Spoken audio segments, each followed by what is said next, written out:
네, 사도행전 52탄 제목은 환란입니다. 사도행전 14장 19절에서 28절까지 보도록 하겠습니다.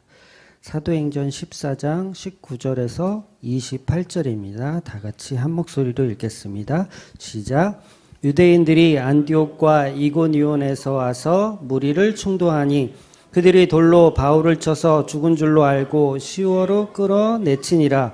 제자들이 둘러섰을 때에 바울이 일어나 그 성에 들어갔다가 이튿날 바나바와 함께 더베로 가서 복음을 그 성에서 전하여 많은 사람을 제자로 삼고 르스드라와 이고니온과 안디옥으로 돌아가서 제자들의 마음을 굳게 하여 이 믿음에 머물러 있으라 권하고 또 우리가 하나님의 나라에 들어가려면 많은 환난을 겪어야 할 것이라 하고 각 교회에서 장로들을 택하여 금식 기도하며 그들이 믿는 주께 그들을 위탁하고 비시디아 가운데로 지나서 밤빌리아에 이르러 말씀을 버가에서 전하고 아탈리아로 달려가서 거기서 배 타고 안디옥에 이르니 이곳은 두 사도가 이룬 그 일을 위하여 전에 하나님의 은혜에 부탁갔던 곳이라.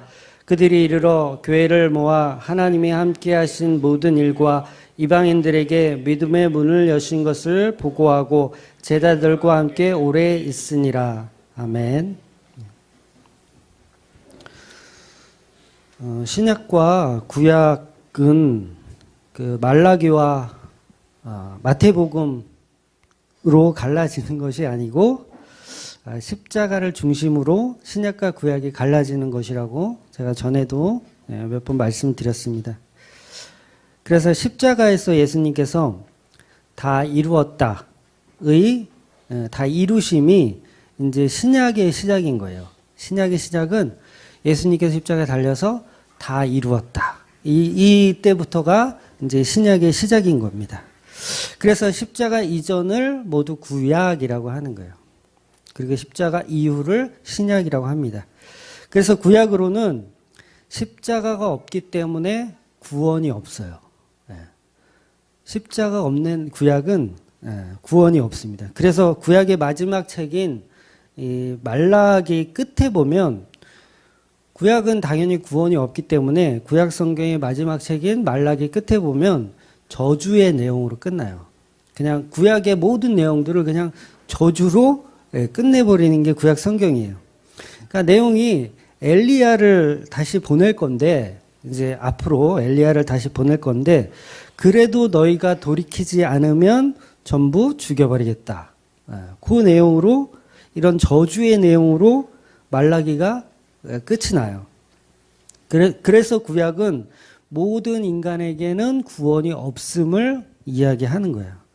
그러니까 마치 십자가에 달렸을 때 예수님께서 십자가에 달렸을 때 양쪽에 강도가 매달려 있잖아요. 둘 다 강도예요. 둘 다 한 사람은 좀 착한 사람 아니고 둘 다 강도. 그러니까 둘 다 구원받을 만한 가치가 있나요? 네, 둘 다 없는 거예요. 둘 다 구원받을 만한 가치가 없는, 둘 다 동일한 그런 사람. 근데 구약은 한마디로 그거죠. 너희 둘 다 구원 없어. 구원받을 만한 가치가 요만큼도 없어. 너희들은 다 죽는 거야 라고 이야기하는 거예요. 그래서 구원이 없다로 정의하는 게 바로 구약입니다. 그런데 결과적으로 보면 두 강도 중에서 한 사람은 구원을 받잖아요. 한 사람은 구원을 못 받지만 이게 바로 구약과 신약의 차이인 거예요. 구약과 신약의 차이. 그러니까 다시 말씀드리지만 구약 39권은 율법으로 결론이 나잖아요. 율법으로. 인간에겐 구원이 없음으로 결론이 나는 거예요. 그러니까 구약의 진행이 전부 뭐 하면 뭐 줄게. 다 그거예요. 뭐 해? 그러면 복 줄게. 뭐 이런 거.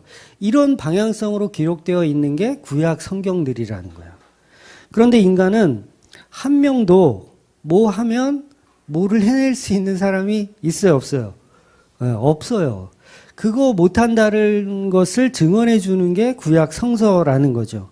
결국은 구약의 마지막 책 말라기까지도 그 질문으로 끝나요. 그 질문. 구약은 다 이루었다라고 끝나지 않고 예, 구약도 좀, 다 이루었다라고 끝나면 좋겠는데, 구약은 여전히 숙제로 끝나는 거예요, 숙제로. 예. 그러니까 레포트 써와, 숙제해와, 그리고 문을 닫아버려요. 숙제해와. 그러니까 은혜가 아닌 거죠. 은혜는 숙제가 아니잖아요. 은혜는 그냥 거저 받는 게 은혜잖아요. 근데 구약은 전부 숙제예요. 뭐뭐 하면 뭐뭐 줄게. 네가 하나님을 잘 경외하면 복 줄게. 이런 식으로 구약은 다 숙제란 말이에요. 그러니까 이룰 수가 없는 거예요. 다 이루었다라는 말을 할 수가 없는 거예요, 구약은. 그래서 이것 지켜야죠, 저것 지켜야죠, 할 게 너무 많았어요. 이걸 뭐라 그러냐면 이걸 저주라고 하는 거예요, 저주. 그러니까 말라기서를 한번 우리가 보겠습니다. 말라기서 4장 4절에서 6절, 말라기의 마지막 끝에 부분이에요. 표준 세번역 버전으로 말라기 4장 4절부터 6절. 너희는 율법 곧 율법과 법도를 기억하여라. 이것은 내가 호랍산에서 내 종 모세에게 시켜서 온 이스라엘이 지키도록 이른 것이다. 주의 크고 놀라운 날이 이르기 전에 내가 너희에게 엘리야를 예언자로 보내겠다. 그가 아버지의 마음을 자녀에게로 돌이키고 자녀의 마음을 아버지께로 돌이킬 것이다. 돌이키지 아니하면 내가 가서 이 땅에 저주를 내리겠다. 이렇게 말라기 끝나요. 내가 이 땅에서 저주를 내리겠다. 그러니까 끝까지 숙제예요, 숙제.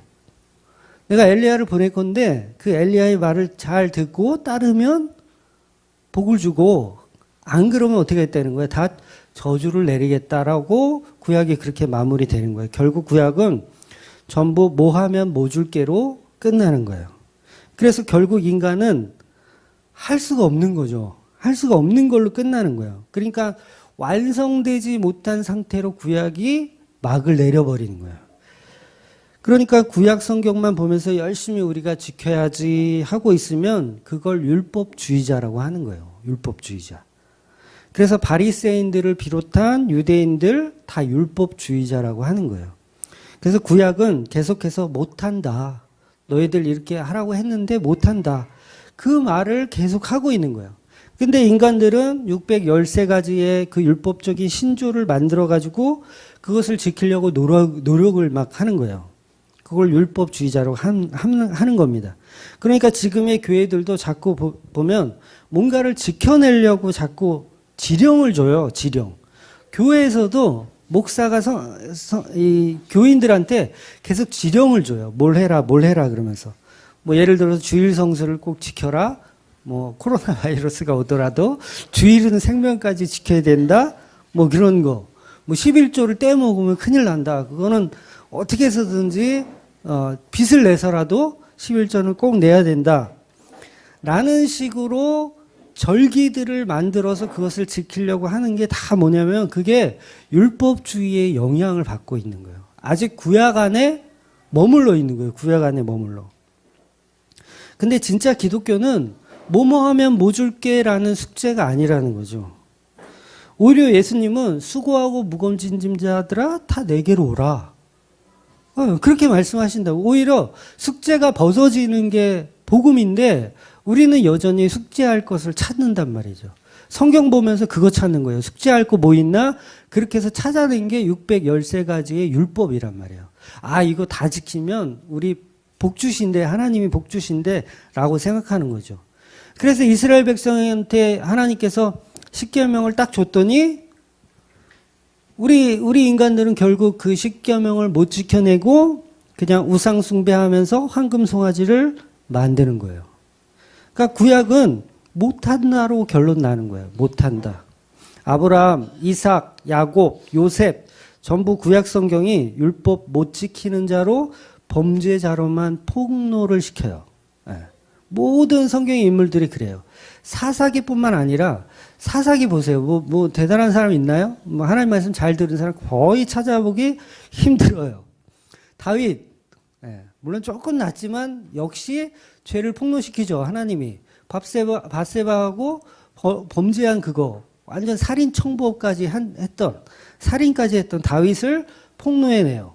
죄인으로 폭로해내는 거예요. 솔로몬 굉장히 괜찮은 사람 같아. 처음에는 막 지혜를 구하고 하나님의 일을 막 성전도 건축하고 뭔가 좀 할 것 같은데 나중 가면 또 개판돼요. 그러니까 하나님은 계속해서 사람을 폭로시키는 거예요. 죄인으로 폭로시키는 거. 전부 구약의 율법으로는 못한다. 아무도 없다라는 걸 폭로시키는 거예요. 그러니까 전부 범죄자로 드러내게 해서 자기 자신을 우상 삼아 사는 강도로 폭로를 시키는 거예요. 강도로. 그러니까 여전히 이스라엘 너희는 죄인이다. 너희는 강도다. 라는 것을 드러내는 게 뭐라고요? 이게 구약 성경인 거예요. 그러니까 우리도 마찬가지로 백날 그 율법 그 613가지 지키려고 열심히 묵상하고 붙들어 봐야 유대인처럼 사는 것밖에 안 되는 거예요. 여전히 바리새인처럼 사는 것밖에 안 되는 겁니다. 이것 지켜야지 저것 지켜야지 해봐야 소용이 없다라는 거예요. 그 안에는 구원이 없어요. 구약이기 때문에 구원이 없는 겁니다. 반드시 그 신구약 중간에 시작하는 그 시작. 어떤 시작? 다 이루었다의 그 시작. 바로 십자가가 서야 되는 거예요. 그래서 신약에서 비로소 그 십자가로 인해서 구원받는 사람들이 생기는 거예요. 구약으로는 구원받는 사람이 생길 수가 없는데 이제 예수님이 십자가를 지시고 십자가로 다 이루시면서 구원받는 사람이 생기는 겁니다. 이것을 명확하게 성경 전체의 에피소드로 보여준 대목이 바로 십자가 옆에 두 강도 이야기예요. 그러니까 편의상 제가 이제 우편 강도를 구원받았다고 할게요. 성경에는 이제 그 위치를 얘기하진 않거든요. 근데 편의상 이제 오른편이 이제 구원받는 쪽으로 성경이 전체적으로 이렇게 말하고 있으니까 편의상 제가 그렇게 표현하겠습니다. 그러니까 우편 강도가 구원을 받고 좌편 강도는 구원을 못 받는 게 그 십자가에서 예수님께서 있었던 사건이에요. 그러니까 왼쪽 강도는 열심히 죄를 지어놓고 그 죄도 모르고 여전히 법으로 나를 구원해 달라고 이야기하는 거예요. 강도가 그 좌측에 구원 못 받은 그 강도가 주장한 법이 뭐냐면 하나님은 사랑이시라면서 하나님은 모든 인류를 다 사랑하신다면서 전능하신 하나님이시라면서 나 같은 사람도 구원해봐 요거예요. 네가 그리스도라면서 너 예수가 그리스도라면서 그럼 너와 나를 구원해봐 라고 하는 거예요. 당신이 그 전능한 하나님이라면 그 가치로 나를 구원해봐 라고 하는 거예요. 지난주에 말씀드린 마귀가 이야기한 것과 동일한 이야기를 하는 거예요. 근데 마치 이게 괜찮은 복음 같아요. 진짜 교회들이요 이런 식으로 복음을 전하는 교회들이 많이 있어요. 하나님은 우리를 사랑하신다. 그래서 우리를 구원하기 위해서 오셔서 십자가에 달려 죽으셨다. 우리는 하나님의 사랑을 충분히 받은 자다. 끝. 굉장히 그럴듯해요. 그런데 이 안에 있는 굉장히 깊은 복음의 의미를 여러분이 잘 파악할 필요가 있어요. 이 모습은 바로 황금 송아지를 만들어 놓은 이스라엘 백성과 동일한 모습이에요. 그러니까 결국 황금 송아지를 만들어 놓고 당신이 우리를 사랑하는 그 하나님이 맞지요? 라고 얘기하는 거예요. 황금 송아지를 갖고. 당신이 우리를 애굽에서 구출해낸 하나님 맞죠? 이렇게 얘기하는 거예요. 당신의 가치로 우리를 구원했잖아요. 우리 구원해 주세요. 그러니까 황금 송아지를 만들어 놓고 거기서 축제를 벌이는 겁니다. 좌편 강도는 이렇게 이루지 못한 언약에 깨어진 그 십계명을 이야기하는 거예요. 바로 구약을 상징합니다. 좌편 강도는 그래서 구약을 상징하는 거예요. 여전히 요구해서 해내서 뭔가를 쟁취하려는 모습인 거예요. 구약은 우리를 구원하기 위해 존재의 수준으로 예수님을 만들어 버리는 겁니다. 우리를 구원하는 도구로 예수님 만들어 버리는 거예요. 그렇잖아요. 그리스도라며 너도 구원하고 나도 구원해봐. 이게 뭐예요? 하나님을 도구로 만드는 거예요. 나를 구원하는 도구로. 네? 잘 이해가 되세요? 그러니까 왼쪽 강도는 계속해서 구약을 가지고 십자가를 조롱하는 거예요. 네. 이해가 되시죠? 계속해서 십자가를 구약을 가지고 조롱하는 거예요. 율법으로 구원받는 것처럼 이야기하는 거예요. 조롱합니다. 그리스도 내가 그리스도라면 나를 구원해봐. 그러는 거예요. 왜? 할 말이 있거든요. 율법은 할 말이 있어요. 내가 뭔가를 지켰다. 내가 안식일을 지켰다. 그러면 하나님한테 할 말이 있다고요. 내가 주일 성수를 잘 지켰어. 11조를 다 냈어. 그럼 하나님한테 할 말이 있잖아요. 바리새인들이 그랬어요. 다 지켰거든요. 안식일 지켰지, 구제했지, 금식했지, 11조 냈지. 하나님한테 할 말이 있었어요. 그러니까 막 할 말을 하는 거예요. 막. 요게 왼편 강도라는 거예요. 할 말 많은 그 강도. 여전히 예수님의 십자가를 자기를 구원하는 도구로 전락시켜서 조롱하는 것. 이게 바로 종교라는 거예요. 모든 종교는 진짜 복음을 조롱합니다. 모든 종교는 진짜 참 복음을 조롱해요. 예수님은 나를 구원해 주는 도구가 절대 아닙니다. 인간을 구원해 주는 도구 아니에요. 우리 큰 착각을 하고 있어요. 은혜라고는 눈꼽만큼도 없는 사람들이 예수님의 십자가를 나를 구원하는 도구로 만들어 놓았어요. 지금 이게 현실이에요. 이것을 황금 송아지라고 하는 거예요. 우상 숭배를 여전히 하고 있는 겁니다. 예수님은 구원의 도구가 아니고 그 십자가 자체가 그냥 은혜라고 하는 거예요. 아니 목사님 그 말이 그 말 같은데요. 아직 잘 감이 안 오는데요. 십자가가 구원의 도구냐 아니면 은혜냐 요 두 가지. 근데 이것은 완전히 다른 해석이 돼요. 우리 인간은 배려가 계속 되잖아요. 그럼 권리인 줄 아는 게 우리 인간의 모습이에요. 매주 노숙자들한테 빵을 같은 시간에 정해진 날에 계속 주잖아요. 그러면 처음에는 감사하고 고맙다 그러면서 빵을 얻어가요. 노숙자들이. 근데 어느 날 빵 주는 사람이 그걸 멈췄어. 안 줘.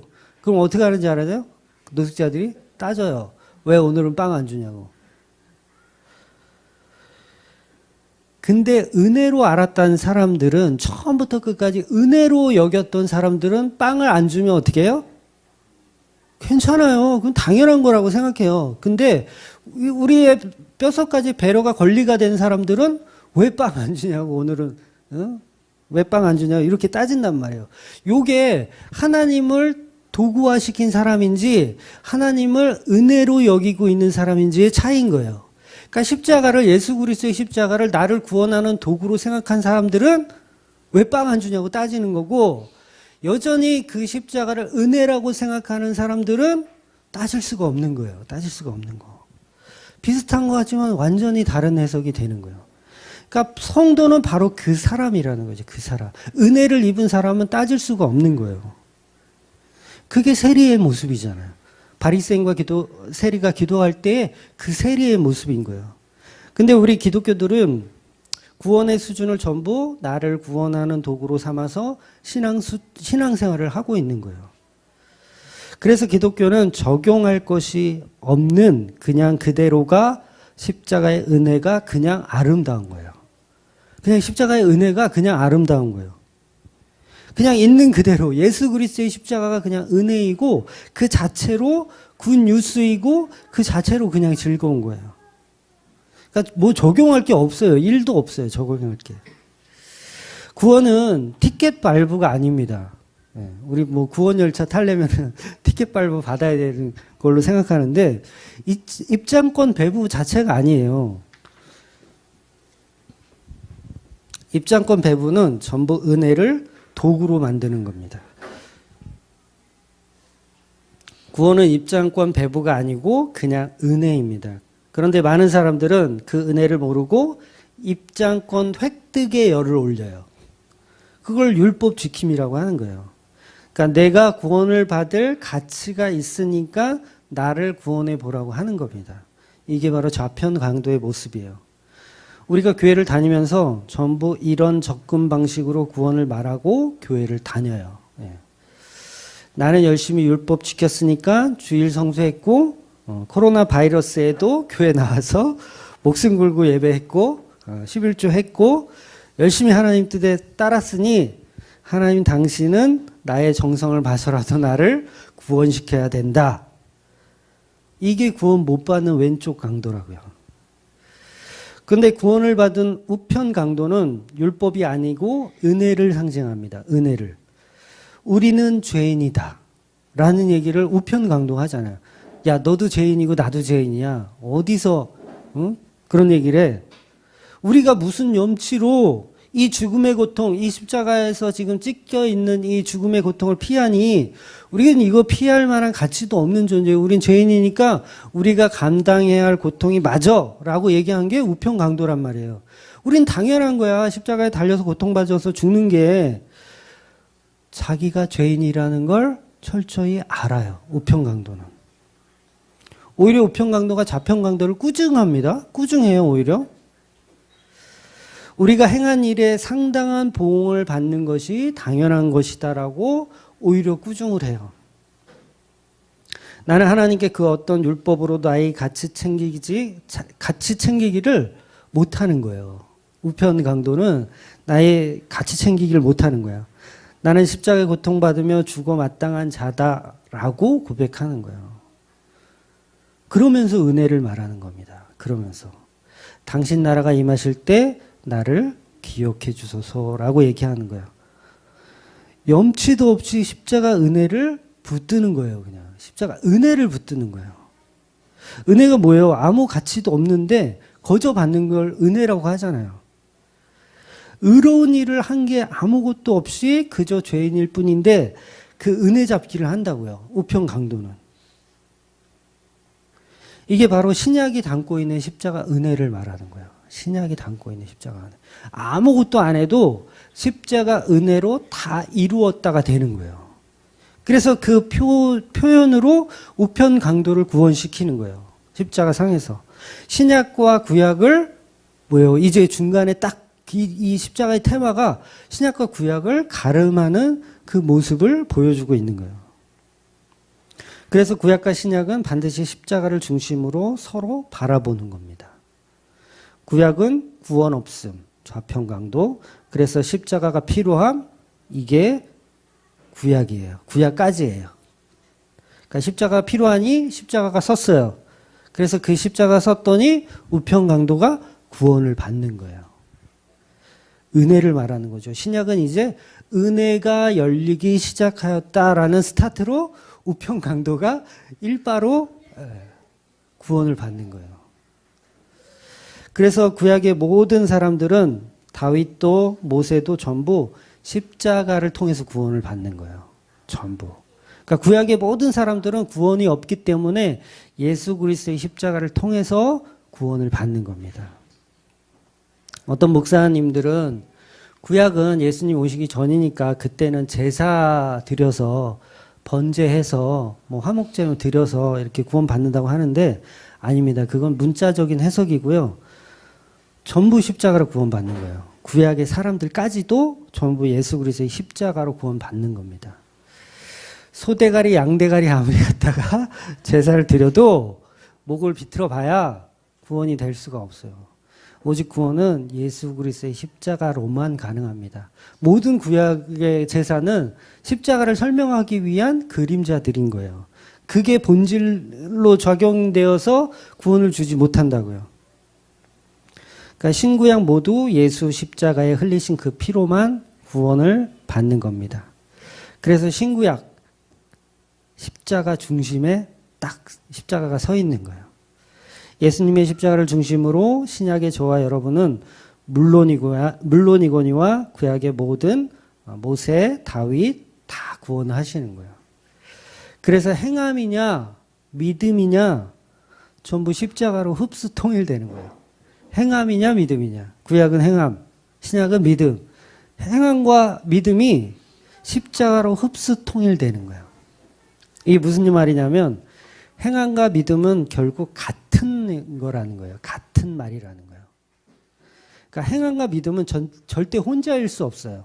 혼자일 수 없습니다. 그거는 말이 안 되는 거예요. 행함과 믿음은 같이 가게 돼 있어요.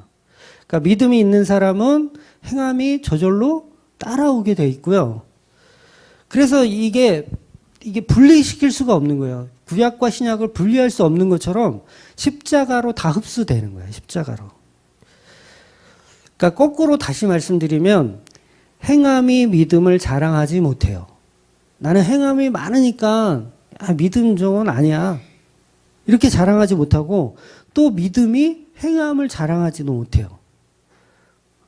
무슨 얘기인지 이해하시죠? 서로 자랑하지 못하는 거예요. 왜? 두 개는 같은 얘기니까. 나는 행함을 잘하니까 믿음이 좋아 라고 말할 수 없고 나는 믿음이 좋으니까 행함을 잘하지 라고 말할 수도 없는 거예요. 두 개는 같은 겁니다. 행함과 믿음은 하나로. 그러니까 행함과 믿음이 신약과 구약으로 십자가로 다 끌어 모아지는 거예요. 하나가 돼버리는 거예요. 그러니까 우리는 어느 한쪽으로 치우치면 그거는 그냥 믿음 없는 거예요.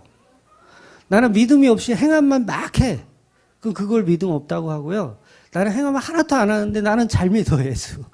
나는 그냥 잘 믿어. 말씀도 안 보고 그냥 세상 사람하고 똑같이 사는데 나는 믿음이 있어. 근데 아무것도 안 해. 성경도 안 보고. 그걸 믿음 없음이라고 하는 거예요. 그러니까 두 가지는 행함과 믿음은 같이 있게 되어 있는 거예요. 예수님은 그래서 우리를 계속해서 율법과 은혜로 끌고 가십니다. 왜? 율법과 은혜가 결국은 둘 다 십자가를 말하거든요. 구약도요, 전부 십자가 말하는 거예요. 구약의 모든 말씀이 다 십자가를 말한다고요. 그러니까 신약도 전부 십자가를 통해서 이루어지는 것들이에요. 사도 바울의 지금의 고난, 환난도 사실은 율법과 은혜의 싸움입니다. 율법에 따라 돌에 맞아 죽는 바울. 그러나 은혜로 살아나는 바울.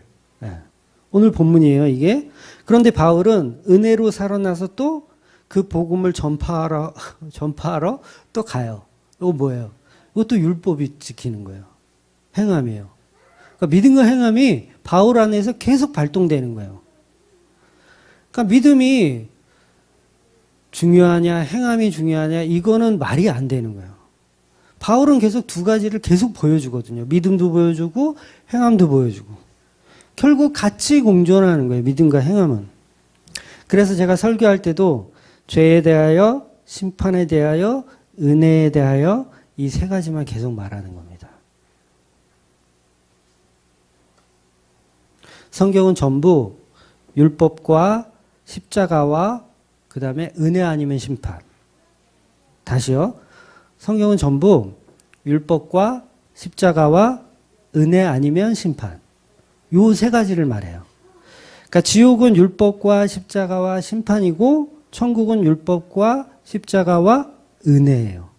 네, 갈라지는 거죠. 그러니까 이것을 다른 말로 성부, 성자, 성령의 속성이라고 하는 겁니다. 그러니까 성부는 율법이고 성자는 십자가이고 성령은 은혜 아니면 심판. 네. 그러니까 성경이 이렇게 디테일해요. 굉장히 체계가 있어요. 너무 잘 정리해 준다고요, 성경이. 그래서 성령이 하시는 일이 뭐라 그랬어요? 죄에 대하여, 의에 대하여, 심판에 대하여 말씀하시는 거예요. 그러니까 성경이 이렇게 조직적입니다. 이건 IQ 200, 300대도 절대 못 쓰는 책이에요, 성경은.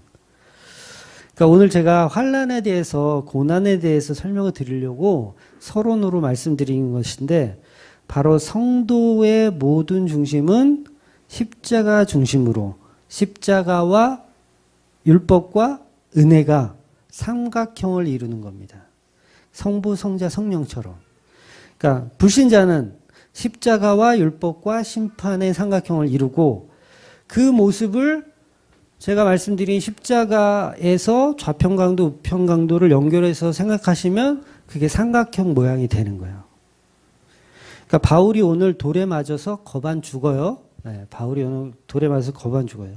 이제 1차 전도 여행을 오늘 본문이 다 마무리를 하거든요.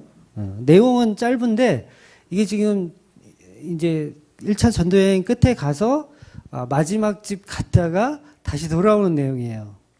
그러니까 1차 전도 여행의 총 거리가 대략 한 2,400km 정도 되거든요.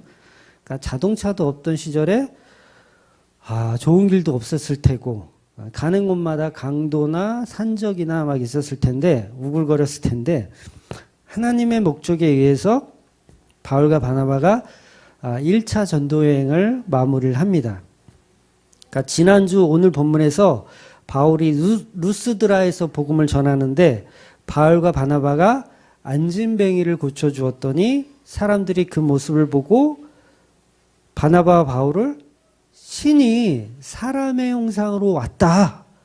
이 땅에 내려오셨다. 그러면서 야단법석을 떨었어요. 그러면서 소를 갖다 막 바쳐요. 제사를 지내려고 하는 거죠. 바울과 바나바를 놓고 신이 오셨으니까 제사를 드리자. 그래서 소를 바쳐요.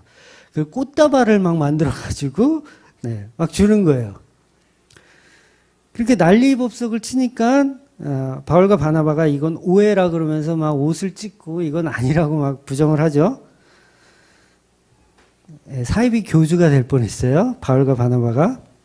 그러니까 근데 유대인들이 볼 때 하나님이 받아야 할 대접이 바울과 바나바가 받고 있는 거죠. 지금 막 신으로 막 대접을 추앙을 받고 있는 거잖아요.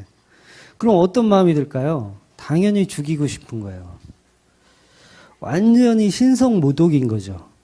그래서 오늘 본문에 안디옥과 이고니온에서 온 유대인들이 루스드라까지 따라와서 사람들을 충동질해서 바울을 돌로 치는 거예요. 바울을 돌로 치는 거예요. 그런데 보세요. 보편적으로 사람을 돌로 쳐 죽일 때는 성 밖으로 끌어내서 돌로 쳐 죽이는 게 보통 관행이거든요. 그 스데반 집사 죽을 때도 성 밖으로 끌어내서 이제 돌로 쳐 죽이잖아요. 근데 바울은 성 안에서 돌로 쳐 죽이는 겁니다. 성 안에서. 이게 유대인들이 지금 절차도 무시하고 왜 이렇게 하냐면 극도로 흥분했음을 보여주는 거예요. 극도로 흥분했음을. 근데 얼마 전까지만 해도 이 이방인들도 마찬가지고 소를 갖다 바치면서 꽃다발을 만들어서 바치면서 신으로 모셨던 그 사람들이 유대인의 충동질에 의해서 전부 어떻게 해요? 전부 넘어갔어요. 그 유대인들 편으로 넘어갔어요. 그리고 돌을 같이 들었을 수도 있고 그냥 방관했을 수도 있고 여러 가지 정황은 있지만 제가 생각할 때는 같이 돌을 들은 사람도 꽤 많이 있을 거라고 생각돼요. 그러니까 얼마나 이 바울과 바나바가 자기 편이 없었는지 성 안에서 그냥 두드러 맞은 거예요. 돌로. 그러니까 본문에서는 죽은 줄 알고 성 밖으로 갖다 버린 거예요. 죽은 줄 알고.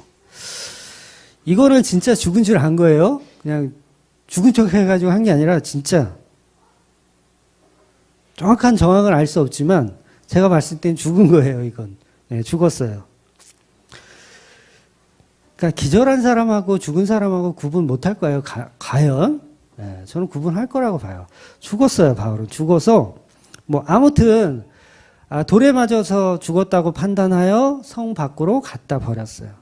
근데 소수의 제자들이 있었던 것 같아요. 이제 복음을 계속 전했으니까 소수의 제자들이 그 버려진 바울의 그 시체 앞에 서서 이제 고민했겠죠. 이제 장례를 어떻게 치러줘야 될까? 고민하고 있는 상황이에요. 그런데 갑자기 바울이 뻘떡 일어나는 거예요. 누가 봐도 이미 죽었는데 갑자기 뻘떡 일어나는 거예요. 제자들이 일으켜준 것도 아니고 의사가 와서 고쳐준 것도 아닌데 벌떡 일어난 상황이에요. 여러분 사람이 매를 맞잖아요. 매를 안 맞아보셨죠? 그 일명 그 다구리 어릴 때 패싸움 한두 번은 해보셨잖아요. 아닌가요? 죄송합니다. 비유가 적절치 못해. 항상 쓰레기 같은 비유를 해서 사람이 이렇게 매를 맞으면요. 이게 싸울 때는 정신이 없잖아요. 17대 1로 막 싸우다 보면 이 정신이 없어요. 자기가 얼마나 맞았는지 몰라. 근데 싸움이 다 끝나고서는 이제 괜찮은데 집에 가서 이제 누웠다. 그 다음에 이제 물이라도 한 잔 먹으려고 일어나려고 하면 일어나집니까? 못 일어나요. 그게 왜 그러냐면 맞을 때는 모르는데 이게 맞고 나서 이게 몸이 붓기 시작하거든요. 부으면은 통증이 이게 움직이지 못하게 되거든요. 그래서 왜 교통사고 당한 사람도 교통사고 막 당하고 나서는 막 걸어 다녀. 병원까지 막 걸어가는 사람도 있어요. 근데 병원에 가서 한번 누웠다가 못 일어나는 사람 대부분이에요. 타박상은 그렇게 이 붓기가 올라온 다음이 사실 더 아픈 겁니다. 근데 이 바울이 완전히 죽었잖아요, 지금. 맞아 죽었는데 갑자기 일어난다는 건 이거는 의학적으로도 불가능하고 이거는 맞아본 경험이 있는 사람들은 이거는 말이 안 되는데 라고 생각하실 거예요. 근데 본문에서는 바로 일어났다고 이야기해요. 완전 좀비죠? 갑자기 일어나가지고. 그런데 또 웃긴 거는 일어났어. 그러면 나를 돌로 친 그 사람들이 성 안에 다 있잖아요. 그러면 빨리 그 성을 가지 말고 다시 더베로 가든가 다른 지역으로 가야 되는데 성 안으로 다시 들어가요, 바울이. 굉장히 논리적이지 않은 사건이 성경에 기록되어 있어요. 그 성 안으로 다시 들어가는 거예요. 그래서 이거는 바울의 힘이 아니고 여전히 또 다른 힘이 존재한다는 거예요. 또 다른 힘. 이것은 예수님이 일으켜 주셨다라고 밖에는 설명할 수가 없는 상황인 거예요.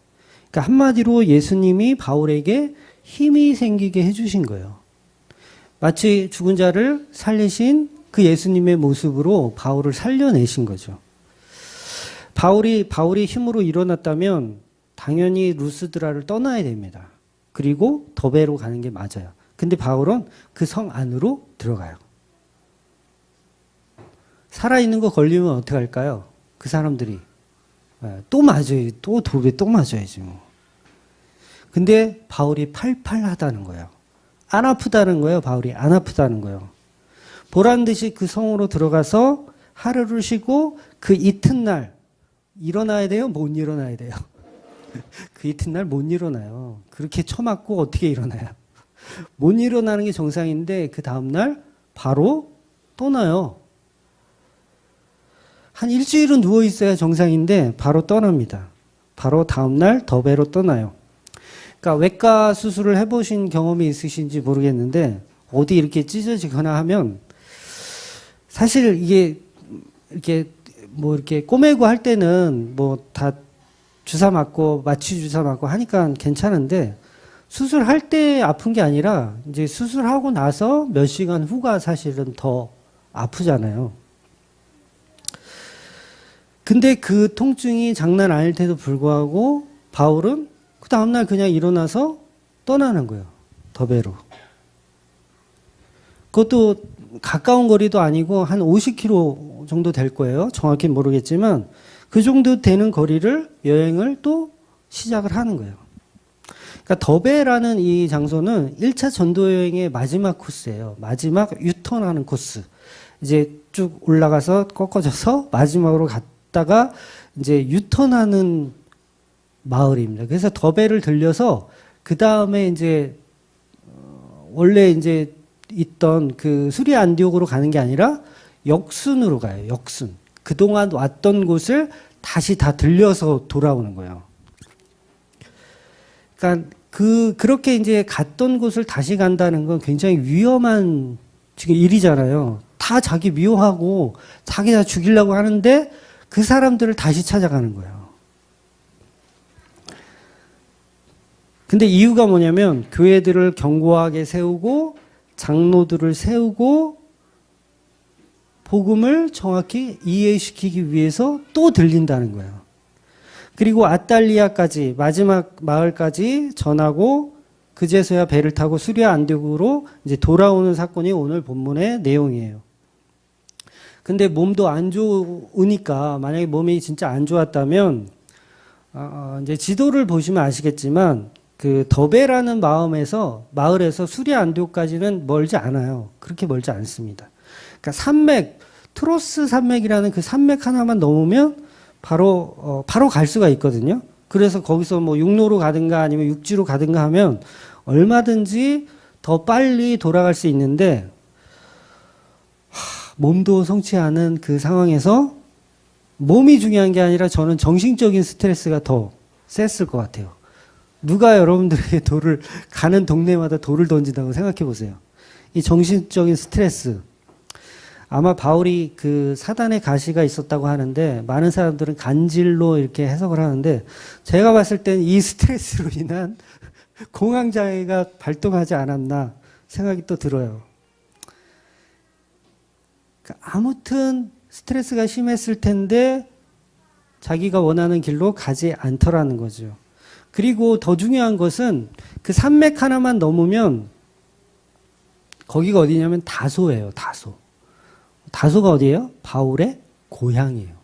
근데 글로 가지 않고 자기가 여태까지 돌맞아서 지내왔었던 그 동네를 다시 역순으로 가는 거예요. 바울이.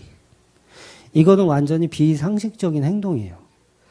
전혀 납득이 되지 않는 사건들이 성경에 지금 기록되어 있는 거예요.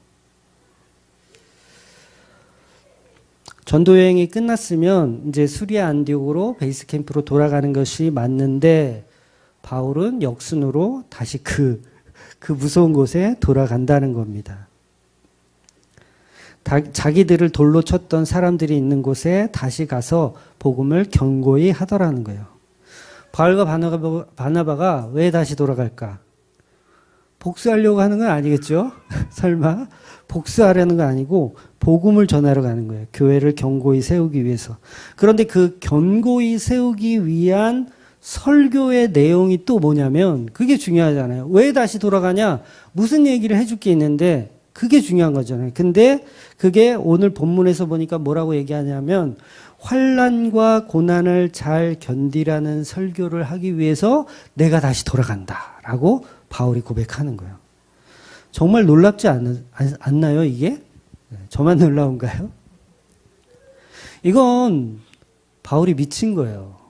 미친 겁니다. 미치지 않고서는 설명이 안 돼요. 돌에 맞아 죽어가는 사람이 뻘떡 일어나서 나 할 일이 있어.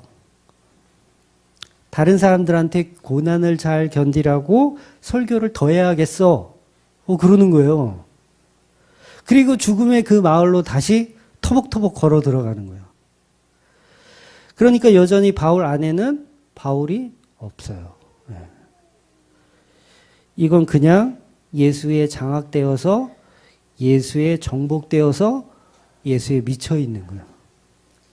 전도여행을 통해서 얻은 귀한 제자들이 믿음이 흔들리지 않도록 다시 돌아가서 환난은 당연한 것이라고 가르쳐야 된다고 주장하는 거예요. 예수 믿는 것이 환난이야. 쉽지 않아. 라는 말을 해주고 싶어서 다시 돌아간다는 거예요. 이 말 하려고 목숨 걸고 그 죽음의 길로 다시 역순으로 돌아간다는 거예요. 여러분, 이게 바로 기독교입니다. 이게 기독교예요.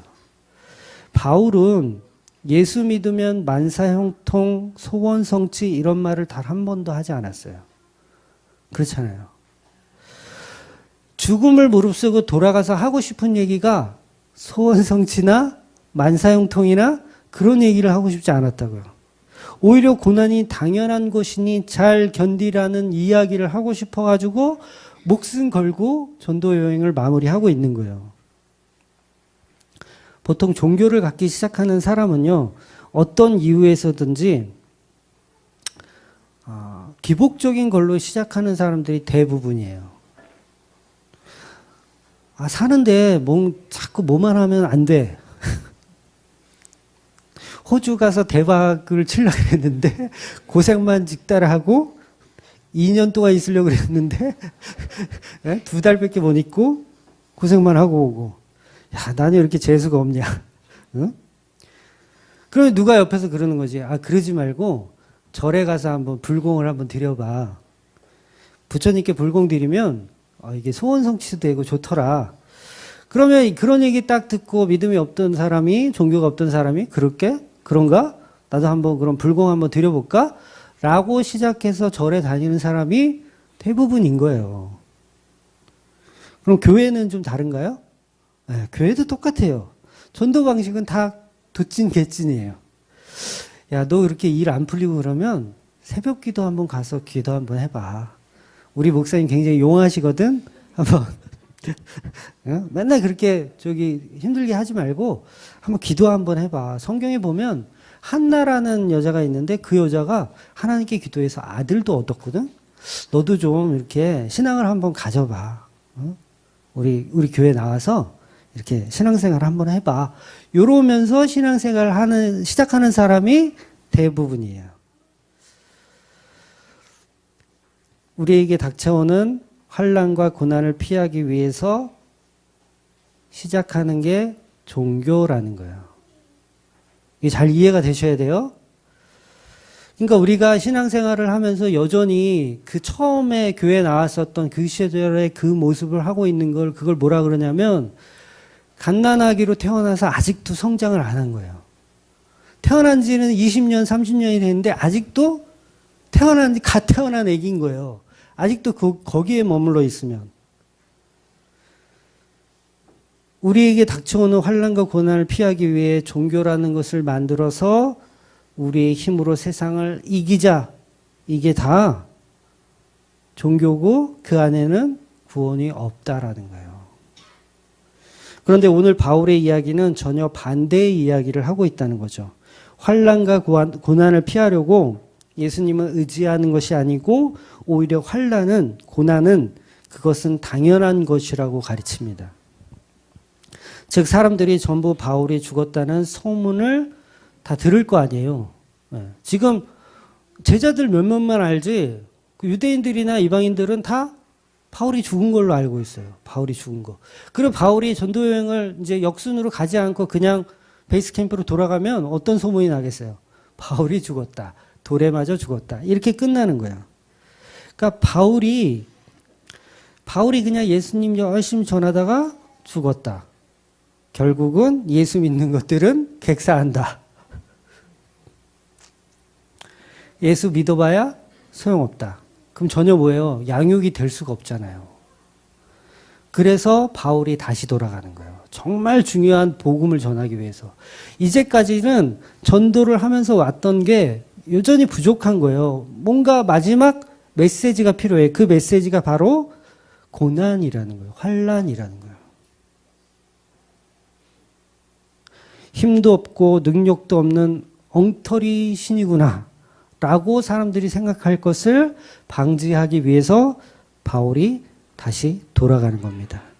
그러니까 돌아가지 않으면 그 사람들은 다 좌편강도의 수준에 있는 거예요. 하나님을 이용하여 나를 구원시키는 도구로 만드는 그 사람들. 그러니까 정확한 복음이 아닌 거죠. 아직 반쪽짜리 복음인 거예요. 바울은 반드시 돌아가서 온전한 복음을 전해야 된다는 거죠. 그래서 바울은 진짜 바른 복음이 왔던 그 길로 다시 돌아갈 수밖에 없었던 겁니다. 저도 그러거든요. 자꾸 설교를 하고 나면 이 이야기도 해줄 걸. 아유 이거 빼먹었네. 저거 빼먹었네. 막 이런 생각이 들 때가 많이 있거든요. 아마 죽는 순간까지도 그거는 영원히 끝나지 않을 것 같아요. 계속될 것 같아요. 그러면서 또 성 안으로 들어가는 거죠. 바울은. 그래서 바울은 자기가 전도했던 마을로 다시 일일이 찾아다니면서 환난과 고난에 대한 바른 복음의 예수 그리스도를 전하는 것입니다. 그리고는 나는 이 고난을 부끄럽지 않다고 고백을 합니다. 우리 디모데후서 1장 12절 볼게요. 네, 시작. 이로 말미암아 내가 또 이 고난을 받되 부끄러워하지 아니함은 내가 믿는 자를 내가 알고 또한 내가 애탁한 것을 그날까지 그가 능히 지키실 줄을 확신함이라. 근데 이 말씀에서 충격적인 단어가 뭐냐면 그가예요. 그가 능히 지키실 줄을 확신하니라. 그러니까 지금 목숨을 내놓고 하고 있는 모든 복음의 주체는 누구라는 거예요? 그가 예수 그리스도라는 거예요. 그러니까 지금 복음은 누가 전하는 것이라는 걸 바울이 말하는 거예요? 내가 전하는 게 아니라 예수가 전하고 계시다는 거예요. 그러니까 바울이 전하는 게 아니라 내 안에 있는 예수가 전한다는 거예요. 그럼 교회를 누가 합니까? 예수님이 하시는 거예요. 제가 하는 게 아니라 여러분이 하는 게 아니라 저와 여러분의 주체는 그럼 누구예요? 예수가 사시는 거예요. 여러분 안에. 바른 복음을 주위 사람들과 나누다가 이제 이단으로 막 몰렸다. 그런 사람, 그런 게 왕따 됐다고 하시는 분들 카페 회원 중에 꽤 있잖아요. 저는 그게 정상적인 것이라고 봐요. 그게 정상입니다. 그런데 예수님이 그 복음 속에 능히 일하고 계시다라는 거야. 그 안에서. 그러니까 우리는 행위를 위해서 복음을 전하는 것도 아니고 그냥 그 사랑에 못 이겨서, 그 예수 그리스도의 사랑에 못 이겨서 그냥 전하는 거예요. 그냥 믿음이에요, 그게. 그냥 그 사랑의 복음에 인간이 당해낼 수가 없는 거죠. 그러니까 내가 깨달은, 저와 여러분이 깨달은 놀라운 복음의 지식을 자랑하는 게 아닙니다. 그것 또한 잘못된 거예요. 우리가 지식 자랑하는 거는 그걸 영지주의라고 하는 거예요. 영지주의가 뭐 특별한 게 아니라 내가 깨달은 지식, 나 새로운 거 알았어. 요 지식을 막 자랑하고 싶은 게 그게 영지주의인 거예요. 은혜를 자기 지식화해서 자랑하는 것을 영지주의라고 하는 거예요. 특별한 게 아닙니다. 그러니까 서론에서 믿음과 행위가 하나라고 말씀드린 것은 진짜 복음을 알고 그 십자가로 나를 말하게 하는 거예요. 그래서 이렇게 어눌한 말투로 발음도 잘 안 되는 어눌한 말투로 계속 복음 전하는 거예요. 그래서 삼각형 속의 율법, 십자가, 은혜, 요 율법, 십자가, 은혜, 요게 계속 살아서 움직이는 게 성도의 삶인 거예요. 그리고 그게 예수님이 다 이루신 하나님 나라이고, 내가 복음 전하러 봐라, 내가 뭐 이단? 검색어에 이단 좀 쓰지 마. 바울이 티끌을 털어버리며 하루에도 수십 번 그런 생각을 했을 거예요. 내가 이단? 내가 다시는 전도하나 봐라. 근데 또 전도하러 가잖아요, 바울이. 사도행전 18장 9절, 10절 볼게요. 시작. 밤에 주께서 환상 가운데 바울에게 말씀하시되 두려워하지 말며 침묵하지 말고 말하라. 내가 너와 함께 있음에 어떤 사람도 너를 대적하여 해롭게 할 죄가 없을 것이니 이는 이 성 중에 내 백성이 많음이라 하시더라. 그러니까 내가 전도를 하든 안 하든 내 백성은 그 이방인 가운데 그 성 가운데 있다는 거예요. 그러니까 예수님의 말씀은 결과를 보기 위해서 바울이 전도하는 것이 아니기 때문에 나에게 함께하는 그 예수님의 은혜로 전하게 되는 겁니다. 그러니까 저와 여러분은 주님의 그 십자가 사랑의 증인으로 살면 되는 거예요. 이게 믿음과 행위예요. 이게 믿음과 행위예요. 내가 무엇을 꼭 계획해서 전도하는 게 그게 중요한 게 아니라 그냥 내 삶이 예수 그리스도에게 장악되어서 표현되어지는 거예요. 그냥 표현되어지는 거. 그런데 세상 사람들은 절대로 복음을 좋아하지 않잖아요. 우리 인간은 죄인이기 때문에 대부분이 아니라 다 좌편강도 편이에요. 여러분이 십자가 현장에 있었으면 누구 편 들었을 것 같아요? 좌편강도 편이에요. 십자가에서 구원해봐. 너 내려와봐. 이런 얘기하는 사람들이란 말이야, 우리가. 점도 없고 흠없는 예수 그리스도 편이 아니라는 거죠. 우리는 뼛속까지 마귀의 편이고 마귀의 편에서 행동해요. 그러니까 전도는 이런 사람들을 이해시키는 것이 아니라 전도는 하나님이 예비하셔야 되는 겁니다. 우편 강도는 그래서 그냥 예비된 자예요. 예비된 자. 너는 그냥 예수가 함께 하심에 그 은혜를 전하기만 해. 그러는 거예요. 어차피 선택되지 못한 사람은요, 바른 복음을 전해도 못 알아듣고요, 관심이 없습니다. 하나님이 작정하신 때가 돼야 돼요. 그 때가 안 되면 관심도 없고 알아듣지도 못해요. 보세요. 설교를 하는데 거치장스러운 것들을 전부 빼버리니까 뭐가 남아요? 십자가만 덩그러니 남는 거예요. 기독교에 종교라는 것을 전부 걷어내잖아요. 기독교의 종교라는 사상들을 다 걷어내면 뭐만 남냐면 십자가만 덩그러니 남아요. 거품을 쏙 빼는 거예요. 거품을 쏙 빼. 그 거품이 뭐예요? 인본주의, 율법주의, 성공주의, 번영주의, 기복주의, 신비주의 이런 것들 다 빼버리면 결국 남는 거는 십자가만 덩그러니 남는 거예요. 예수 그리스도의 십자가만. 그러니까 사람들이 거들떠도 안 보는 거죠. 거들떠도 안 봐요. 그러니까 거들떠도 안 보니까 거들떠 보게 하기 위해서 기독교 안에 종교를 집어넣는 거예요. 성공주의도 집어넣고요. 번영주의도 집어넣고요. 신비주의도 좀 집어넣고요. 막 집어넣는 거예요. 백화점을 만드는 거예요. 누구라도 올 수 있게. 여러분, 성도는 다른 게 고난이 아니고 바로 이게 고난입니다.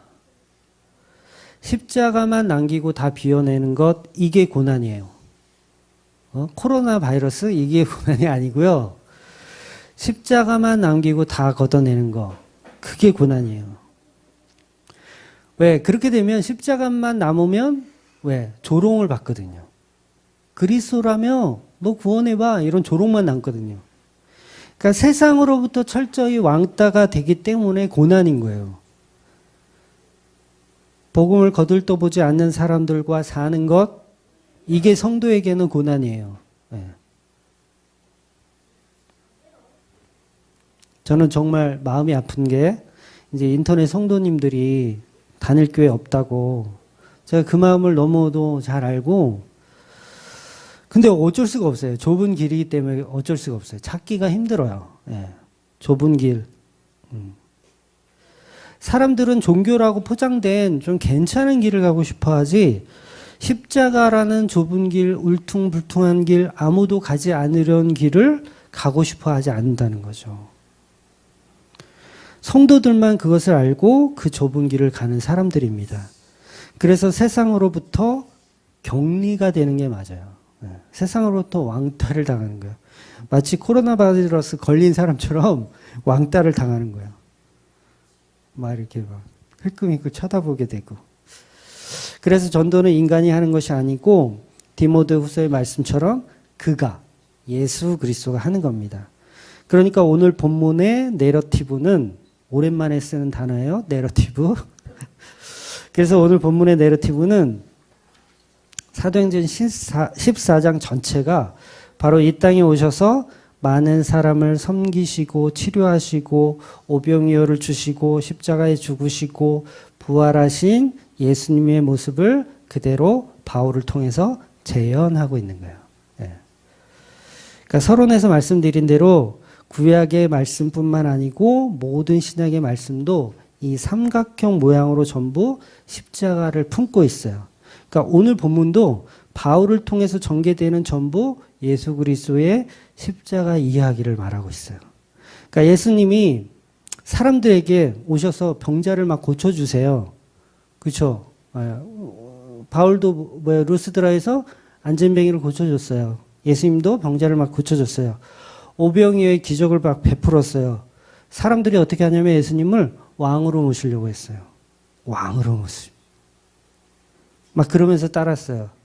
예루살렘 입성하실 때 갈 길에 옷을 깔며 종려나무를 흔들며 호산나 호산나 다윗의 자손이여 우리를 구원하소서라고 외쳤어요. 바울과 바나바를 제우스라고 얘기고 막 소를 갖다 바치고 꽃다발을 막 같이 바쳐요. 그렇죠? 똑같아요. 내용이 지금 예수님의 모습하고 바울의 모습하고 똑같습니다. 그 앞에 소를 바치고 꽃다발을 바치면서 바울과 바나바를 찬양해요. 예수님 앞에 갈 길에 옷을 깔며 호산나를 외치며 찬양합니다. 그랬던 사람들이 갑자기 돌변을 합니다. 그렇죠? 네. 예수님을 십자가에 못 박으라고 외치기 시작하는 거예요. 뭐예요? 바리새인들에게 사두개인들에게 뭐예요? 현혹이 됐어요. 그래서 저거 가짜구나. 마귀 새끼구나. 저 인간을 죽여야겠다라고 생각했어요. 루스드라에 있었던 이방인들도 어때요? 유대인들이 와서 뭐라고 하니까 아닌가 봐. 돌을 같이 드는 거예요. 예수님 죽이듯이 바울을 돌로 쳐 죽이는 거예요. 십자가에 매달고 조롱하는 겁니다. 그때도 루스드라 마을 사람들처럼 바울 편이 없어요. 예수님도 예수님 편이 없었잖아요. 오병이어 때 그 밥 처먹은 인간들 다 어디 간 거예요? 처먹지나 말든가. 예수님 십자가 돌아가실 때 그 인간들 다 어디 갔어요? 예수님 병을 도대체 몇 명을 고쳐줬을까요? 3년 반 동안. 한 수백 명, 수천 명 고쳐주셨을 것 같은데 그 인간들 다 어디 갔냐고요. 예수님 십자가에 달렸을 때. 바나바와 바울에게 소를 바치며 꽃다발을 바치며 당신들이 신의 모습을 하고 인간의 모습으로 왔다. 신인데 인간의 모습으로 왔다 하면서 그렇게 했던 사람들 다 어디 갔냐고요. 다 어디 갔어요. 유대인들에게 금방 선동을 당해서 유대인들의 편에 서서 같이 돌을 던지는 거예요. 전부 뭐냐면 십자가 이야기를 하고 있는 거예요. 그리고 그렇게 바울이 돌에 맞아 죽는 겁니다. 마치 예수님이 수많은 군중들에게 강도로 오해받아 바라바를 풀어주고 예수님 십자가에 죽는 모습이죠. 사도행전 14장이 바로 예수 그리스도의 십자가 사건을 그대로 재현하고 있어요. 그리고 바울이 멀쩡하게 죽었다가 다시 살아나요. 그렇죠? 예수님의 부활의 모형을 설명하고 있는 거예요. 예수님도 십자가에 완전히 죽었다가 다시 살아나잖아요. 그러니까 바로 이 14장 이야기는 예수 그리스도의 사역과 십자가와 부활의 모습을 바울의 삶을 통하여서 재현하고 있는 거예요. 그리고 예수님도 부활하시고 마가다락방으로 갈릴리 바닷가로 제자들 찾아가시잖아요. 다시 찾아가세요. 자기 배신한 제자들 찾아가시는 거예요. 자기 배신한. 죽으라고 팔아먹은 제자들에게 찾아가는 거예요. 바울도 마찬가지죠. 자기 배신하고 돌 들었던 사람들한테 다시 찾아가는 거예요. 복수하려고가 아니라 진짜 복음이 뭔지 다시 한번 설명해 주려고. 예수님께서 부활하시고 제자들을 안 찾아가잖아요. 걔네들이라 해서 미안한데 걔네들은 복음 못 깨달아요. 안 찾아가면. 찾아가서 복음이 무엇인지를 확실히 알려주신 거예요. 바울도 죽었다 살아나서 복음이 뭔지를 다시 설명하는 거예요. 다시 역순으로 돌아가서. 성경이 이렇게 소름 돋을 만큼 예수 그리스도의 십자가만 이야기하고 있어요. 그러니까 오늘 본문은 그래서 바울의 이야기가 아니에요. 네. 오늘 본문은 바울의 이야기 아니고요. 사도행전 14장 바울의 이야기가 아니고 사도행전 전체가 바울의 이야기가 아니에요. 바울 너머에 있는 예수 그리스도를 보셔야 되는 거예요. 그래서 저와 여러분의 인생은 여러분의 인생인가요? 아니에요. 다 예수 이야기로 설정되어 있어요. 여러분의 인생까지도. 성도는 그래서 하나님의 영광된 삶을 살아내는 거예요. 네. 여러분의 인생은요, 여러분이 사는 게 아니라 이미 하나님이 세팅해 놨어요. 어떤 삶으로? 예수 그리스도의 삶으로 세팅해 놨어요. 그러니까 바울은 바울의 삶을 사는 게 아니라 예수의 삶을 살고 있는 거예요. 우리 인생 자체가 이게 바로 고난이고 환난이란 이름의 축복입니다. 그래서 그러니까 바로 십자가가 복이잖아요. 사람들은 이해할 수 없는 십자가가 복인 거예요. 바울이 돌에 맞아서 죽어가는 게 이게 복인 거예요. 왜? 그 안에 예수님이 일하고 계시기 때문에 그래요. 그래서 우리 인생 자체가 예수님께서 만드신 십자가 인생이고 요걸 재창조의 원리라고 하는 겁니다. 근데 이런 질문을 할 수 있잖아요. 목사님, 그런데 저는 이때까지 예수님과 같은 고난은 없었는데요. 네, 저는 금수저로 태어나서 한 번도 고난이라는 거, 고생이라는 거 해본 적이 없는데요. 이렇게 질문할 수 있잖아요. 그러면 어떤 답을 들을까요? 네, 걱정하지 마세요. 인생 다 산 거 아닙니다. 앞으로도 충분히 있어요. 예. 우리는 누구나 죽음이라는 것을 경험해요. 죽음이란 고난보다 더 강한 고난이 있나요? 예, 없어요. 죽음보다 더 강한 고난은 없는 거예요. 사람은 누구나 그래서 그 죽음의 고난을 경험하게 창조하신 거예요, 하나님이. 그래서 그 고난을 통해서, 그 죽음을 통해서 자기 자신을 한 번 더 확인하는 거예요. 단 한 사람도 십자가를 경험하지 않고 천국 가는 사람은 그래서 없는 거예요. 네. 누구나 단 한 번은 숨이 끊어지는 고통을 다 겪으셔야 돼요. 그러니까 온 나라가 지금 난리잖아요. 코로나 바이러스 때문에. 네. 이거 굉장히 민감한 거예요, 이거는. 어떻게 얘기를 해도 욕먹는 거기 때문에. 십자가 옆에 달려있는 강도처럼 믿는 자나 안 믿는 자나 고통은 똑같아요. 고통받아 죽는 거예요. 다 죽을 때는 다 똑같아요. 근데 구원을 받고 버림을 받고의 차이인 거예요. 그렇다면 여러분이 우편강도가 되어서 지난주의 말씀처럼 십자가 너머를 보는 사람이 될 것이냐, 아니면 십자가 이전의 율법주의 안에서 저주를 받고 죽을 것이냐. 그러니까 이 진리를 모르니까 자기 잘난 맛에 그냥 살다가 죽음이라는 고난 앞에 다 무너지는 거예요. 그 죽음이라는 고난 앞에 서면 어떻게 되냐면 예수님을 조롱하고 예수님을 모욕하고 이를 갈며 죽는 거예요. 그냥. 그걸 마귀 자식이라고 해요. 마귀 자식. 그러니까 이런 성경이 말하고 싶은 십자가 복음이 없으니까 자기 안에 고난이나 앞으로 닥쳐올 고난을 전혀 모르니까 그냥 기고만장해서 사는 거예요. 종교인들이 다 그렇게 살아요. 기고만장해서 살아요. 가짜가 진짜인 척 착각하면서 사는 거예요. 예수님을 우상으로 만들어 놓고 종교생활 열심히 하다가 지옥 가는 거예요. 고난을 피하기만 급급하니까 복음을 못 보는 겁니다. 피하기만 급급한 게 기독교가 아니라니까요. 아마 대부분의 교회들이 지금 코로나 바이러스 하나님께서 물러가게 하여 주시옵소서. 다 그렇게 기도하고 있을 거예요. 그러니 엉터리 신자들이 바울 너머의 예수를 못 보는 겁니다. 바울을 신으로 만들고 황소나 바치고 꽃다발이나 바치려고 하는 거예요. 우리는 여전히 그 안에 머물러 있어요. 이 세상에 오는 고통, 하나님과 무관하게 우리를 위해서 사는 거예요. 우리를 위해서. 내 목숨 부지하기 위해서. 나 코로나 바이러스 안 걸리기 위해서. 내 이웃에게 코로나 바이러스 전파 안 하게 하기 위해서. 이게 전부 인간들의 자기 섬기기예요. 네.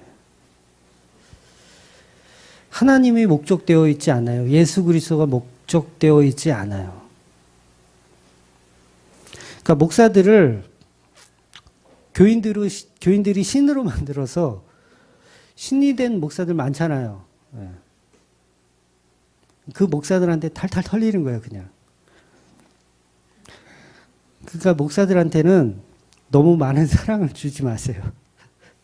네, 사랑을 주실 필요 없어요. 그냥 밥이나 사주고 옷이나 입혀주고 그럼 돼요. 무슨 황소를 바치고 꽃다발을 바치고 그래요. 목사에게 고난이 없잖아요. 절대 십자가 복음 안 전해요. 네. 살려달라고만 하지. 살려달라는 기도만 계속 할 거예요. 고난이 없으면 살려달라는 기도만 해요. 우리 교회 신천지 출입 금지 막 이러면서 코로나 바이러스 출입 금지 이러면서 살려주세요, 살려주세요 이것만 해요. 목사가 가는 곳마다 대접받잖아요. 네. 존경받고 사랑받으면 절대 복음적인 설교 할 수가 없어요. 네. 바울처럼 가는 곳마다 돌에 맞아야 돼요. 네. 오히려. 네. 막 목사들한테 집 사주고 막 대형차 사주고 부럽긴 하지만 대접받는 목사들에게 나오는 건 똥밖에 없어요. 네, 똥밖에 없습니다. 그러니까 이 목사들만의 얘기가 아니라 우리 성도들도 마찬가지예요. 꼭 부자로 살아야 하는 법 있나요? 꼭 부자로 살아야 되는 법 있어요? 나는 죽는 날까지 진짜 감기 한 번 안 걸리고 그냥 건강하게 이렇게 살다가 그냥 아주 안락사야? 뭐라 그래? 잘 죽는 거. 그렇게 살아야 할 법이 있냐고요. 예, 그거 다 인간의 욕심이고 인간의 생각인 거예요. 그냥 가끔은 감기도 걸리시고 가끔은 돈 때문에 고생도 해보고 가끔은 누군가의 배신 당해보고 그러면서 그냥 그렇게 사는 거예요, 우리는. 그러면서 가족끼리 십자가 복음 나누면서 그렇게 알콩달콩 사는 거지. 꼭 우리가 부자로 살아야 되고 뭔가 있어야 되고 재산이 많으면 이 자식들끼리 싸움만 하잖아요. 네, 싸움만 해요, 싸움만. 바울과 바나바처럼 고난받으면서 복음 전하는 게 오히려 복입니다. 그래서 바울과 바나바도 예수님처럼 제자들을 다시 찾아가는 거예요. 요 복음 전하려고. 예수님 부활하시고 제자들을 찾아가셔서 하셨던 말. 쫄지 마 이거예요. 쫄지 마. 다 지금 환난 가운데 있잖아요. 제자들이 다. 예수님 죽어버렸어. 다 환난 가운데 있어요. 이보다 더 큰 고난이 어디 있어요. 그런데 예수님 찾아가서 쫄지 마. 쫄지 마. 환난 괜찮아. 고난 괜찮아. 기다려. 기다려. 뭐 하려고 하지 마. 기다려. 성령이 오실 거야. 성령이 오시면 다 해결되니까 기다려. 그러니까요. 그 말이 뭐예요? 성령이 오신다는 건 내가 다시 돌아가겠다는 거야. 내가 돌아오겠다.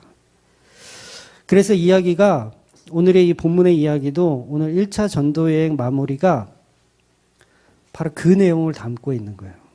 예수가 하신다는 거예요. 예수가. 바울과 바나바는 계속 복음 전하면서 발의 먼지를 털어버립니다. 그러면서도 계속 또 가요. 또 가. 또 가.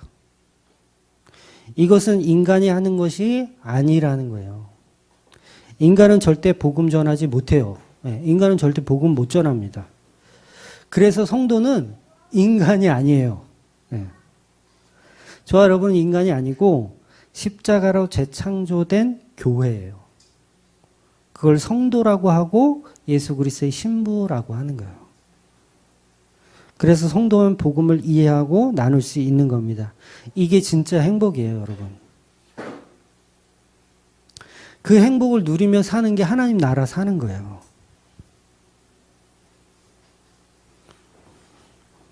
그러니까 우리 교회 집사님 한 분이 이제 코로나19하고는 무관하게 몇 해 전부터 이제 기관지 때문에 이제 호흡 문제가 있어서 치료받고 계신 분이 있어요. 그래서 이분이 평소에 원래 기침을 좀 하시거든요. 우리 여자 집사님 아니에요? 오해하지 마세요. 근데 요즘 분위기가 기침하면 이거 큰일 나잖아요. 감기도 못 걸려 이제는. 사회 분위기가 전부 기침하면 아마 다 도망갈 거야. 지하철에서 기침 한번 하면 아마 다 도망갈 거야. 벌레 보드 타고. 기침을 하는데 어떻게 교회를 와? 막 이렇게. 어쩜 우리는 거대한 환란이란 이름으로 진짜 고난의 본질에 속고 있어요. 진짜 고난의 본질에 속고 있어요. 복음을 아무리 전해도 그 복음의 본질을 이해하지 못하면 무엇이 고난인지 이해 못합니다. 바울이 고린도후서에 이런 고백을 했거든요. 고린도후서 1장 8절 10절 보면 제가 읽어드릴게요. 고린도후서 1장 8절에서 10절. 형제 여러분, 우리가 아시아에서 당한 환란이 어떠한 것이었는지를 알리려고 합니다. 그 환란은 우리의 힘으로는 도저히 견뎌낼 수 없으리만큼 심해서 마침내 우리는 살 희망조차 잃게 되었습니다. 그러나 이렇게 사형 선고를 받았다는 생각이 들자 우리는 우리 자신을 믿지 않고 죽은 자를 다시 살리시는 하나님을 믿게 되었습니다. 하나님께서는 과연 그렇게 어려운 죽은 골비에서 우리에게 건져내 주셨고 앞으로도 건져내 주실 것입니다. 이렇게 우리는 하나님께서 앞으로도 건져내 주시리라 희망을 가지고 있습니다. 그러니까 바울이 말한 이 아시아에서의 당한 일은 오늘의 본문일 수도 있고 아닐 수도 있어요. 정확하게 몰라요. 구체적으로는 모르지만 바울이 죽을 고비를 한두 번 넘긴 사람이 아니기 때문에 이런 이야기를 하는 거예요. 어쨌든 바울의 고백은 바울 안에 바울이 없는 거예요. 바울 안에 바울이 없어요. 예수만 가득한 거예요. 이것을 믿음이라고 하는 겁니다. 어찌 보면 인간이 생각하는 진짜 환난은 본질이 아니에요. 환난? 이게 본질일까요? 그래서 진짜 환난은 사람들에게 왕따를 당하고 돌에 맞고 하는 게 아니고, 그래서 바울이 오늘 본문에 환난을 잘 견디라고 얘기하는 겁니다. 왜? 그게 환난의 본질이 아니기 때문에 그래요. 그거 환난의 본질이 아니야. 나 돌 맞고 막 이런 거 그거 고난의 본질이 아니야. 정말 환난은 뭐냐면 재창조가 되지 못한 흙과 먼지로 끝나는 게 진짜 환난이야. 그 얘기를 하는 거예요. 여전히 교회 다니면서 십자가를 보지 못하는 것이 그게 불행인 거예요. 십자가를 통해서 그 복음 때문에 당하는 환난은 오히려 우리를 견고하게 하고 은혜롭게 만드는 것을 기억하라는 거죠. 그러니까 신구약의 중심은 바로 이 십자가를 말하는 겁니다. 그럼 우리 성도의 삶의 중심은 십자가이고 그 십자가는 곧 환난의 모습이고 그 환난이 우리 안에 고난으로 다가오는 거예요. 그런데 우리가 엉뚱한 고난을 진짜 고난이라고 착각하는 거죠. 그거 아닌데 하나님과 무관한 십자가와 무관한 고난들에 우리는 고통받으면서 하는 거예요.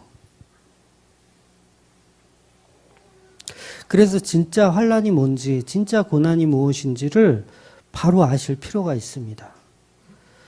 그래서 예수님만 우리의 진정한 고난의 완성이란 사실을 여러분이 아셔야 돼요.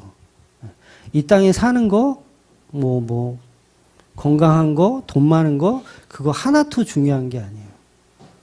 진짜 고난은 예수 그리스도의 십자가를 아는 것이고 또 모르는 게 가장 불행한 거예요. 그래서 날마다 그 십자가를 기뻐하는 저와 여러분이 되시기를 주의 이름으로 축원드립니다. 아멘. 기도하겠습니다.